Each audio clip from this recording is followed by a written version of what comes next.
This government meeting is brought to you by Eastworks and our local cable subscribers.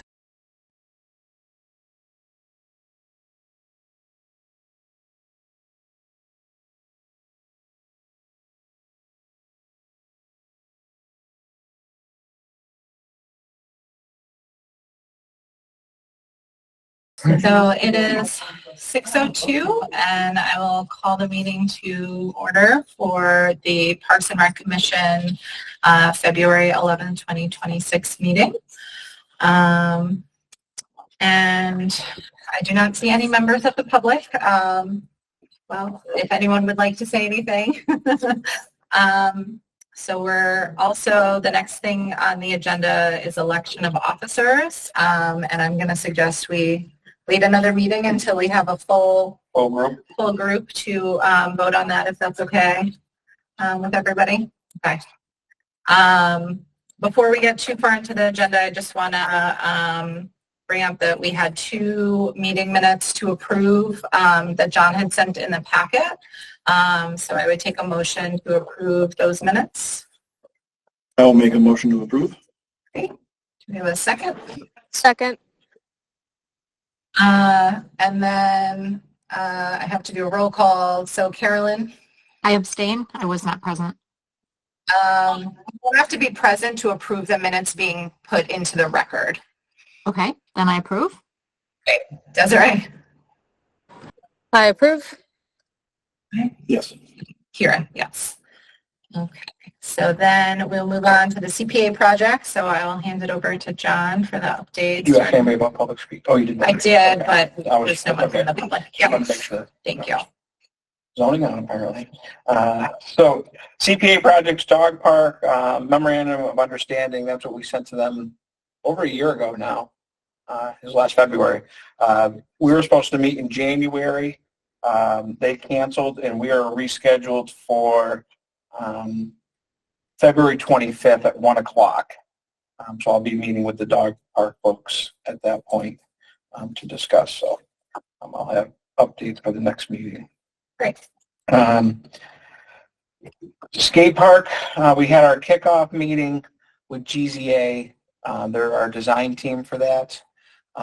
It was myself with representatives of GZA and then the skate park committee were there. I think they had 5 members of that for the kickoff meeting. Good input, good meeting to talk about the process, the timing, and all that goes into that. I did send out, what was it, Monday night, the skate park conceptuals, just so my goal, and not my goal, but what I will be doing is as things come in from GZA, I'm not going to be waiting. I'm going to be getting them out to the commission. So you guys are fully in step and tune with what's happening on that instead of waiting for the monthly meeting. You know, we could talk about it after that. They're hoping to be at 60% design for March, middle of March. With that being said, do you want to talk about it? Or you want me Yeah, go ahead. They were hoping we would add an additional meeting with just the skate park, and it would be strictly virtual, not in person. It'd be GZA presenting the 60%, so the commission can ask questions, review it, discuss anything.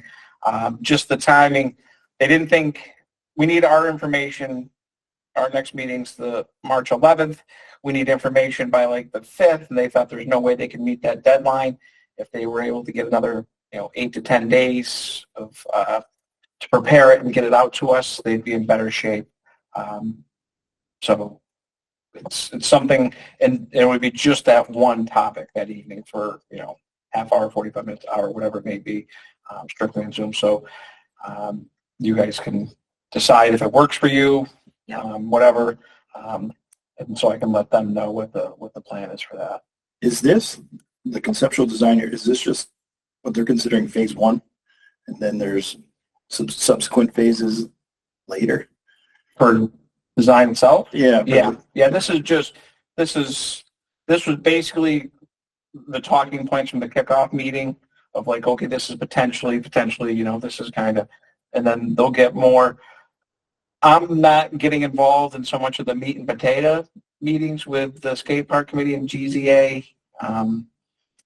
I don't want them designing playgrounds for me, and they don't want me designing skate parks for them. Right. So, they can go through the types of things that's going to make it an attractive feature for everyone. The things that I stressed to them were ADA accessibility, all wheels and all ages. Those are things I've heard from the commission and made sure I related those making sure they're hitting those targets on that.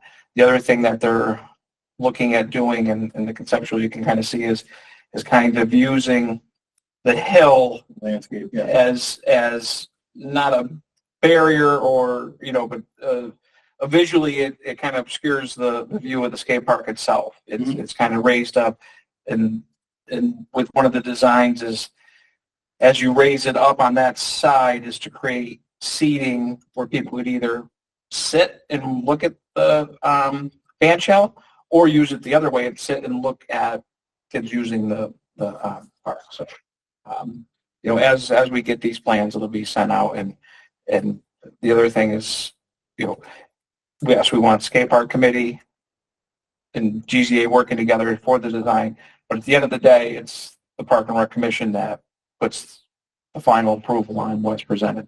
So that's why it's imperative if you do have questions or concerns to get it out and I can relay that to the group. But like I said, we'll know more 60%. They didn't want to go to 90% with us because once you get to 90%, as you know, with construction, it's pretty much it's done, right? You're tweaking a little bit, but you're not taking 60%. There's still room to say, okay, now this doesn't work for us or that doesn't work for us. They didn't want to go. They didn't want to dig. They want. That's why they're going to be kind of building up instead of going down because there are potential concerns still of going. I saw some line items there in the CPA funding where that was drawing my concern where phase 2 would be the shade structures and some lighting or some other kinds of things. So that's what kind of led me to the question is this phase 1 and then all that other stuff that they talked about is going to be phase 2 and they have to go out there and secure that money as well? Yes, yeah. Okay. Yeah, so this is just phase 1 and that's what they have money for. Yeah, yes. And so they were just, at the CPA meeting, they were like, people have talked about making the exercise equipment more of a playground area. What about lighting? What about, other shade structures or other elements in the park? And the skate park was like, kind of, this is our main focus right now. And we would love to be a part of something else. Sure. Okay. But that would have to be a second phase of like securing funding and designing and everything. Yeah. So there's nothing that's actually planned at that point. And kind of part of the CPA plan that is getting community input right now that we're developing, that is kind of more, it's not really just the skate park group, it was more the whole community and a more larger long-term thinking about Millside. Okay. Can I ask a question? Yeah.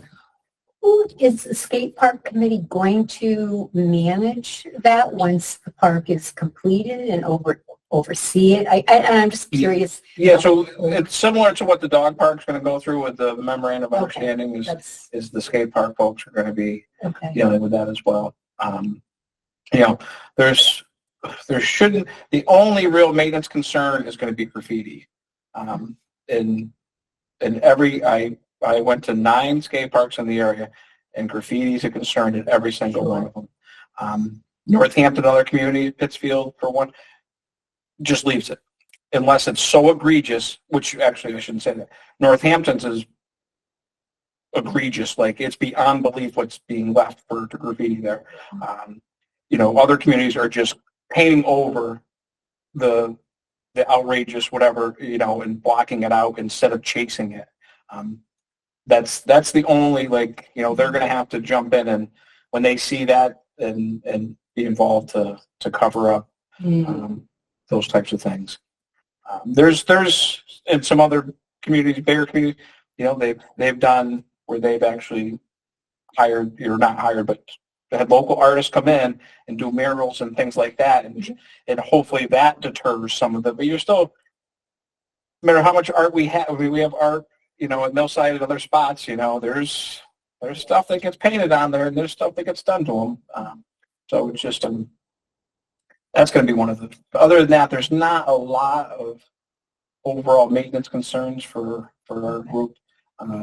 You know, more trash pickups, you know, I'd like to see a dumpster be in place right at Millside instead of us going out there and collecting and bringing it all the way back. You know, if we're going to have that much more activity, you know, we have a walking dumpster there, and just, you know, if it's a smaller one, we throw everything right on site, and that way we can, it's much easier to stay on top of when the staff's out there. It's easier, they can handle it. Plus, we're going to get back into events there as well, and that's always one of our biggest things is trash at these events, and you know, having my staff, you know, haul away, you know, 8 bags of trash out of an event is a lot to put in the truck and look to go work and haul it across all the way back to the park.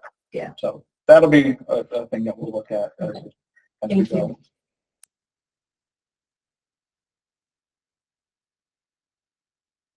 you. Any thoughts on the designs initially when you looked at them? Is there anything you want John to kind of share back with them? I'm meeting with them again on February 18th. So like we're looking at like every 2 weeks or so as of meeting to make sure we're on pace and on point with everything. So When did you say you're meeting with them again? I'm meeting with them again on the 18th. Of February. Yeah, in a week from today. Yeah. Okay. So if anyone has, go ahead. I just wondered, looking at some of the schematics, and they talk about the rise on the walls, I guess you would say, on the outsides of that. So if they're not digging, I'm just trying to conceptualize what that will look like. If you have I just lost the drawing, I had it up here, but like a 3.5 foot, or was it 2.5 foot? Rendering 2.5. So that'll just be a drop off to grass underneath, or They're going to be doing like landscape berming. So they're going to be building what they want to do is to reduce how much material is being taken off site, because there is going to be where you still have to dig down at least a foot. You know, as that material goes, they're looking to repurpose it. So there would be a berm, you know, of grass. So it'll be a gentle sloping down away. And one of the things that with the design is stormwater retention. So, you know, some of these things are going to be designed to feed the water in a certain direction to the stormwater areas for collection. So, you know, some things might seem like, why they got it so high up here or whatever. It's because it's low here. It's because they're trying to get water to move in a certain way for the collection to meet, because they're going to be going to Conservation Commission in early April, and that's why they want to be kind of at 90% at that point, so they can have that design and plan in place that meets conservation's concerns with the pond right there and collecting of stormwater. thank you. So I was thinking for that meeting, if we could offer them to meet on Wednesday, March 18th. It would be virtual. We could offer like a 5 or 5:30 if people wanted to do it earlier. I don't anticipate it being more than an hour. Closer to 30 minutes, I would assume. Would that work? For 5:30, yeah. 5:30. Okay. That works very well for me. Okay. Carolyn, does that work for you? It may work. I have somebody coming in that day, so I would try to make it work. But if it doesn't, I trust you. Okay. And hopefully we'll have all our members by March 18th. So what time are we suggesting? 5:30? 5:30. Okay. And it would be about 30-ish minutes. Yeah. Okay. So you'll ask them and then get back to us? Yep. Okay. And it would be here? No, No, it'll be virtual. virtual. Only. Oh, virtual. Virtual Oh, only. just for that. Just for that. It's the only thing I can be on the Okay. topic, on the, Yeah. on the agenda. On the So you can be 18th. wherever you want to be. We'll be here. I won't be in this room. I know that. Yeah. Great. Okay, great. And then the spray car. Spray park, nothing new on the spray park. Like I said, we're kind of in a little bit of a holding pattern before we move forward with the design and the design team and costs like that. The Land Water Conservation Fund has much more time friendly than the park grant. So getting this skate park moving to meet that July 1st deadline of this year for designs and construction to get started has to be kind of on the front burner. And then by March, I think we can get back to getting the spray park moving forward with the summer process, getting design work done for that. Historical designation. So today, I got an update from the Pioneer Valley Planning Commission, who's doing our National Registry nomination for Brookside Cemetery. They just gave me a brief update. One of the committee members went to the Phillips Library and Peabody Essex Museum to get information about Bowditch and his work, and they came across with some very interesting stuff. I guess the first, it was supposed to be called Brookdale Cemetery, not Brookside. And the planning for Brookside Cemetery began in 1870 when the cemetery committee called to the attention of the town the fact that there were frequent calls about burial lots and not many more were available. Kind of like, what we're dealing with now. In 1873, the committee bought the property, which is now Brookside, and had purchased a suitable amount of land, the building of a bridge across the pond. So I'm not sure if that's the one right out here, that's the small one connecting the two ponds or whatever, because it says the National Monarch office was near there. And this is 1873, so who knows. And then in October of that year, Bowditch designed and laid out Brookside Cemetery, completed the survey in 1874, 29 acres, 807 plots with room to expand 1,000 lots more. So, yeah. Some interesting stuff. So that's just kind of update. It's been on the agenda, month after month, and I told it's a 12 to 18 month process for them to do all this research and put stuff together. But so they're moving along on that. Is that the same timeline in years that the buildings were? No, that's 1933 to 1935. Gotcha. For those buildings. So they actually completed it in 1938. So I have to get over to the Easthampton Historical Society and show them some of this information. This government meeting is brought to you by Eastworks and our local cable subscribers.